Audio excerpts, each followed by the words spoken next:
Sand and stone. Two friends were walking through the desert. During some point of the journey they had an argument, and one friend slapped the other one in the face. ఇద్దరు స్నేహితులు ఎడారి గుండా వెడుతున్నారు. ప్రయాణంలో ఒక సమయంలో వారి మధ్య వాగ్వాదం జరిగింది. ఒక స్నేహితుడు మరొకరి ముఖంపై కొట్టాడు. The one who got slapped was hurt, but without saying anything, wrote in the sand, "Today my best friend slapped me in the face." They kept on walking until they found an oasis, where they decided to take a bath.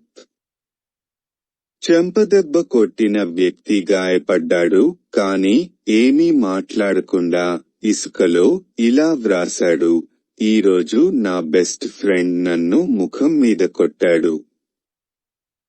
Oasis దొరికే వరకు వారు నడుస్తూనే ఉన్నారు. అక్కడ వారు స్నానం చేయాలని నిర్ణయించుకున్నారు. The one who had been slapped got stuck in the mire and started drowning, but the friend saved him. After the friend recovered from the near drowning, he wrote on a stone, "Today my best friend saved my life." చెంపదెబ్బకు గురైన వ్యక్తి బురదలో కూరుకుపోయి మునిగిపోవడం ప్రారంభించాడు. అయితే స్నేహితుడు అతన్ని రక్షించాడు.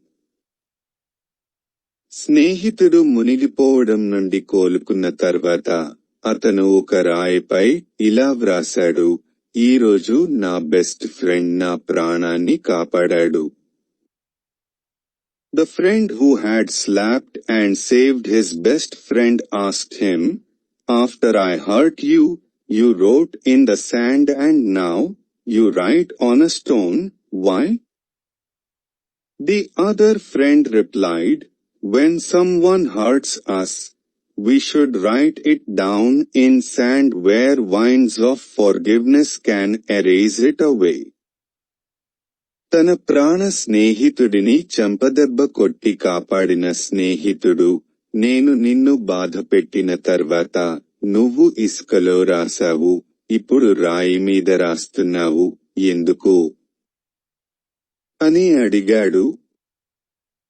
మరొక స్నేహితుడు ఇలా జవాబిచ్చాడు, ఎవరైనా మనల్ని బాధ పెట్టినప్పుడు క్షమాపణ గాలులు దానిని తుడిచివేయగల ఇసుకలో వ్రాయాలి.